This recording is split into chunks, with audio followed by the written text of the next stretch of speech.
ข้าวเพิ่นนี่เบิ่งหน่อยเด้อแม่เด้อโอ้อาหารการกินเพิ่น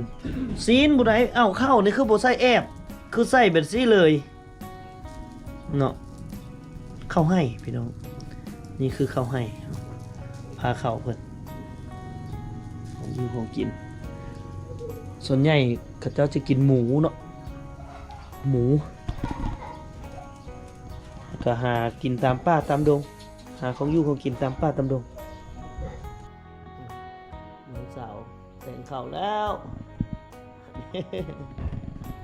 โอ้ไอ้เปิ้นใหญ่แล้วเป็นบ่าวแล้วเรียนป .5 แล้วเนาะอันนี้ก็แม่นก๊อปปี้เอาอันเดียวได้นี่ได้ในพวกเลยของนี่กันเนาะอย่าคล้ายคือกันอีกได้นี่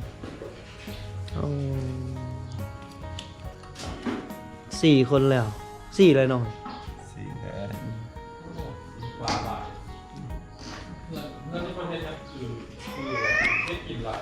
อันนั้นเด้บอกเลยนี่ขึ้นเฮือนใหม่ ขึ้นเฮือนใหม่เหรอคนเล่าไหมเฮือนอันพี่น้องอันเฮ็ดกินอยู่นี่อันลาวอยู่นี่เด้อขึ้นเฮือนมาแล้วขึ้นเฮือนอยู่พุ่น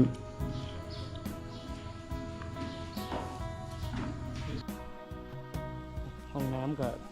มีเกือบทุกหลังแล้วเนาะเดี๋ยวเฮาก่อนออกเดินทางไปบ้าน2แรกว่างจ้างก็สิไปขึ้นเฮือนใหม่จักหน่อยก่อนปิดท้ายรายการพี่น้องเดี๋ยวไปเบิ่งเป็นขึ้นเฮือนใหม่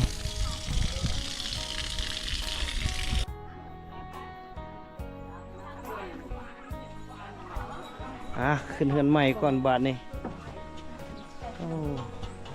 ขึ้นใหม่เอาไปทั้งเลยอันนี้ผัดเอามือเฮือนเมื่อกินเฮือนโอ้ยอย่าจะไปเฮ็ดคว่ำซะเด้อกินเฮือนกินข้าวอยู่เฮือนกินข้าวอยู่เฮือนครบเลยไงรอพูดได้เลยฮะโอ้ปีเนาะไปเขากินเลย โอ้มีแต่ผ้าเข้าล้วนๆทางนี้เนาะโอ้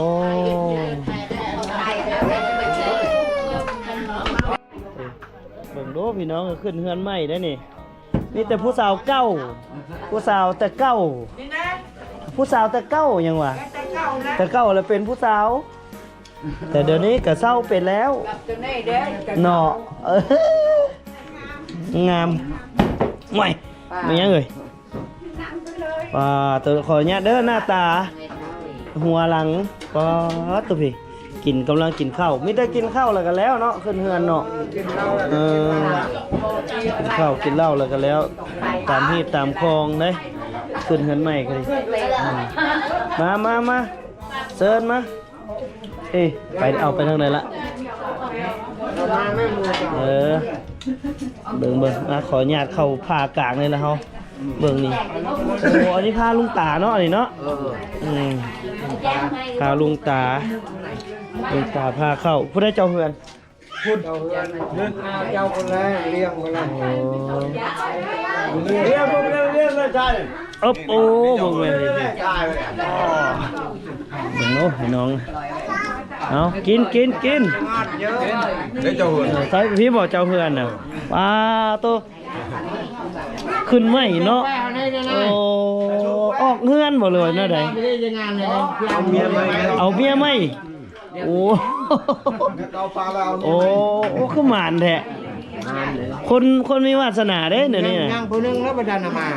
ย่างผู้นึงอีกตั้งไฟนวางโอ้เอาดีใจน้ำเอาเมียใหม่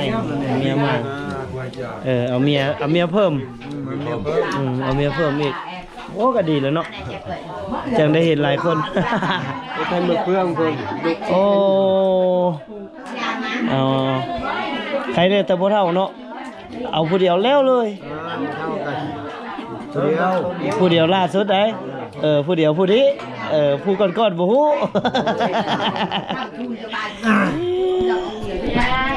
ยังบ่ได้มาไปเอาทีมงานเฮาก็ขึ้นมาก็มาคำคูณเพิ่นตามที่ตามคลองมีเวียงมีงานแบบนี้ก็ได้แวะเพิ่นได้แวะเพิ่นเซิร์นแล้วก็ได้แวะเอาต่ำจอกได้เลยเอาส่วนเป็นภาษาเราเทิงเลยนะ มาส่วนเป็นภาษาเราวเทิงนะส่วนต่ำนะต่ำบ่เอาง่วยเด้อทำจองกันง่วยได้ทางนี้ก็ได้ง่วยเบียร์อันนี้ก็มะกองกันมะกองทางใต้อันนี้มะกองเสียปนตรีเนาะเพิ่นเอาชนเผ่าตรีจะด้วยได้ทางนั้นได้บ่ได้จะว่าคือได้เฮาได้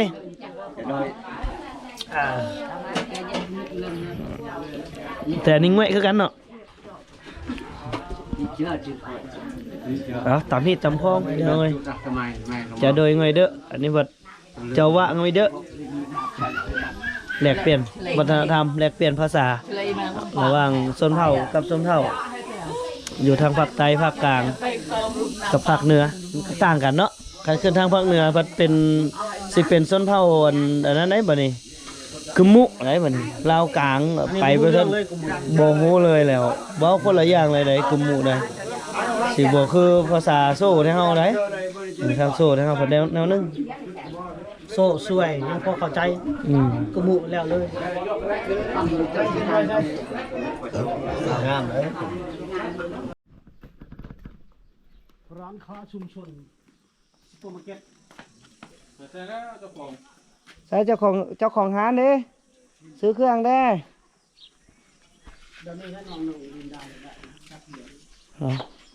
พี่น้องเดี๋ยวซื้อเครื่องจังหน่อยนึงก่อนซื้อน้ำซื้ออย่างแล้วก็เตรียมออกเดินทางไปบ้านวังจ้าง2 แหล่งวังจ้างมาขายเครื่องได้ซื้อน้ำสบายดีท่านผู้ชมเดี๋ยวออกเดินทางไปบ้าน2 แหล่งกับวังจ้างพี่น้องคือเส้นทางอยู่ในจุดนี้นี่ก็ส่วนใหญ่แล้วก็ใช้เรือเดินทางไปหากันเนาะแต่ยังมีแต่2 คุ้มที่ต้องได้ขี่รถจักรหรือว่าย่างนั่นก็คือหน้ากลางกับบ้านสิงห์ทองเท่านั้นสบายดีเบาจอยสบายดีสวัสดีครับผมพี่น้องเบาจอยอันนี้เคยอยู่เรียกว่าอยู่แถวในเมืองนี่บ่เห็นละบ่เห็นแล้ว10 ปีขึ้นหลังเห็นอยู่ตัวนี้เนาะ10 ปลายปีขึ้นหลังตัวนึงน้อยนี่เพิ่นยิบผ่าหาซื้อกันยากแล้วก่อนนี่โอ้ยบ่มีถ้าจะบ่มีเลยบ่อนนี้บ่มีไฟสบายดีโอ้จ้าสบายดีอันนี้นี่ซื้อมาแต่ใส่คือยังมีอยู่จักเย็บนี่บ่จักซื้อมาแต่ใส่เขาไปเฮียนเอาอยู่ตะแขกไปเฮียนแล้วเอามาอ๋อแต่ถ้าอยู่ในเมืองนี่แล้วแม่นใช้ใดบ่แล้วเนาะใช้ใดตัวไฟฟ้าบ่ละแต่ตัวนี้ต้องได้เหยียบเอาเพราะว่าบ่มีไฟพี่น้องบ่มีไฟน้ำขายเลยเป็นร้อยขายเลยบ่15น้ำดื่มเด้น้ำดื่ม15ทุกอย่าง 15,000 เอาไปกับเบาต้อยทุกอย่าง 15,000 วิ เนาะ ธีเบาต้อยวิธีลาวทุกอย่าง 15,000 ชนบทสบายดีไม่แต่เครื่องนี้ทุกอย่าง 15,000 จับมาเลยจับมาอีกน้ำมาเอาบ่ให้คุณพี่ขายบ่เลยบ่ยากได้หาค่าซื้อน้ำซื้อน้ำก็เนาะขายทุกอย่างทุกอย่างก็ไม่ค่าแล้วไปเอามาเนาะเฮาหยิบเอาเองเนี่ยเจ้าเมื่อยเจ้ามั่นเนาะหมอก็มีเย็นๆเนาะมาแล้วฮะ15จำเดียวก็อยู่ยมราชนี่ว่าเอามาอีกขวดนึงงึดบ่นั่นเลยเนาะเพื่อเพิ่นสิเอาขึ้นมาฮอดบ่แม่นธรรมดานะพี่น้องเส้นทางขึ้นมาป้าเนาะแกงหลวงคำแกงหลวงอยากเบิดแล้วหารเนาะหารทางพุ้นปิดไปแล้วก็ขายเสื้อผ้านะทุกอย่าง แม่นไปเฮียนตัดนิบนี่เจ้าไปเฮียนเองเลยอ๋อเพิ่นส่งบ่โครงการส่งบ่อ๋อก็บริหารนะยิบเครื่องยิบกล่องเนาะยิบเครื่อง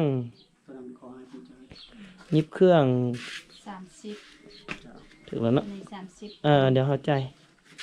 จต่างหาก ตัวนี้ของคอยตัวนั้นของเรา ของเขากับคู่หนึงเพิ่นคู่หนึง เออ 30,000 เอาเปิดคลิปเลยเด้อ ไปแดงแม่ตะลุด ไปแทงตะโดนเลยได้ครูว่าจะไหนก็ครูเจ้าอะ คู่ดีเพิ่นว่า ครูดี โอ้ เอา คนเฮาจะเป็นคนดีก็ต้องมีคู่ดีเด้อนะ เนาะเอาออกเดินทางพี่น้องบ้านนี้ก็โดนเราบ่ได้มาแล้วเกือบ2-3 ปีที่บ่ได้คำบ่ได้ขึ้นมาเยี่ยมยามบ้านกอบงสภาพก็แตกต่างเก่า หลายปีเนาะ หลายเติบได้ เปลี่ยนหน้าหลายเติม เปลี่ยนหลายเติบปกตินี่จุดนี้จะเป็นจุดทางนี้นะจะมีร้านค้าเต็ม แต่มาในช่วงนี้คือ คนที่มีชื่อเสียงยุคเก่าๆไปเบ่แล้ว ไปเฮียนต่อไปแล้วเหลือแต่รุ่นใหม่ๆหน้าใหม่ๆเกิดขึ้นเนาะแต่ก่อนร้านนี้นี่ก็บ่ธรรมดาร้านค้าร้านขายเพิ่นแต่มาวันนี้เพิ่นน่าจะปิดร้านซื้อบ่ตัวนี้ น่าจะปิดห้าง เนาะ น่าจะปิดร้านซื่อๆนี่ ไปจีจัดเลย ปกติเพิ่นร้านค้ามันอยู่นี่ ขอบง จุดนี้ก็จะเป็นแคมป์เก่าเนาะของอุทยานแห่งชาตินาคายน้ำเทิน หลังจากที่ไฟไหม้ในสุดก่อนนั้นแล้วก็เพิ่นก็ไปปลูกแคมป์น้อยอยู่พุ่นนั่นก็จะเป็นสุขศาลาเนาะคืออยู่บ้านกบงนี่ก็ถือว่าเป็นหมู่บ้านที่มีห้องน้ำหลายสมควรแล้วยันกว่ามา70%แล้วแหละเพราะว่าเราเห็นเกือบครัวเรือนเนาะเกือบครัวเรือนละที่มีห้องน้ำถือว่าได้รับการพัฒนา ห้องใน หลายตึบ ห้องหมอน้อย ห้องหมอหน่อยบ้านกอบง ห้องหมอน้อยเดี๋ยวนี้เพิ่นจะเปลี่ยนสุขศาลามาเป็นห้องหมอน้อยเนาะ คำว่าห้องหมอน้อยนี่มันก็สิครบกว่าสุขศาลาเด้ เพิ่นบ่ได้เอิ้นนี่ก็ห้องหมอน้อยแต่เก่ากับสุขศาลา เรื่องยกระดับขึ้นระบบ ยกระดับ ยังว่าอันนี้สุขศาลาห้องหมอน้อยเนี่ยนี่ ทางเมืองไทยเอิ้นอนามัยเนาะ มันใช้เป็นอนามัย คณะอนามัยและทำความสะอาดนั้น เก็บขี้เหงื่อ เก็บขี้เหงื่ออนามัย โอ้จ้าหมกเป็ดเพื่อนเราอยู่นี่เนาะ เออ ไปลงเรือขึ้นบ่ บางแสก บ่ได้ไปให้บ่ น้ำเทิน น้ำเชิญ3 น้ำเทินหนึ่ง เทิญ1บ่ เทินศูนย์ เป็นสองบ่ได้ น้ำเทินซื่อๆนี่นะ เคลื่อนพวกเขาจะเอิ้นเทิญ1เทิญ เออ 2เคลื่อนแล้วมีเทิญ1เทิญ2น้ำละสายน้ำเทิญเนาะ โอ้ยขอคอนเทนต์อันเฮ็ดตกนี่ได้บ่ เอาหัวแล้วลงก่อน ใช่เราเพื่อมาแล้วบ่ สบายดีผ่านผู้ชมดีต้อนรับเข้าสู่ช่องบันเทิง น้ำเทินน้ำเทินไหลหลัง ไหลผ่านทาง เที่ยวนั้นบ่มี เดี๋ยวเราท่าใช่ท่าเรืออยู่นี่เนาะ ที่บอกจักเพิ่น บ่เพิ่นอยู่พุ่นเขามาถ่ายพี่เขาจะลองตามสายน้ำเทินนี่แหละขึ้นไป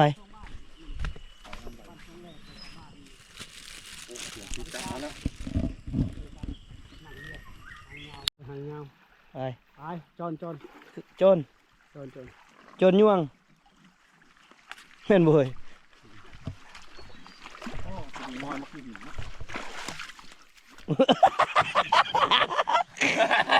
ผีห้าคนนึง โอ้ยลุงสู่การสัตว์อยู่เลย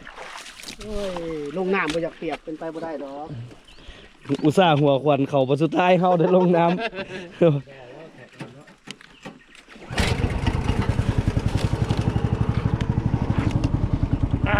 ไปบัดโอ้ยตัว งานเอาแบบ ยับลงมาอีกเลย ลงมาเด้อเด้อ ได้ปะ ไปขีดยาวเลยเอา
ปลายทางของพวกเราคือบ้านสองแหลกซึ่งการเดินทางของพวกเราจะได้ใช้เวลาอยู่ประมาณ1ชั่วโมงพี่น้องเส้นทางของการเดินทางของพวกเราจะใช้เรือหางยาวล่องไปตามแม่น้ำเทินซึ่งบรรยากาศรู้สึกว่าสวยสดงดงามและก็เป็นธรรมชาติที่อุดมสมบูรณ์ที่สุดในสายน้ำเทินแห่งนี้ซึ่งอยู่ในหมู่บ้านดังกล่าวที่พวกเราจะเดินทางไปนั้นจะมีภาพบรรยากาศวิถีชีวิตในไรเดี๋ยวฝากท่านผู้ชมติดตามรับชมใน EP ต่อไปสำหรับ EP นี้บ่าวเติงคำขอกล่าวคำว่าสบายดี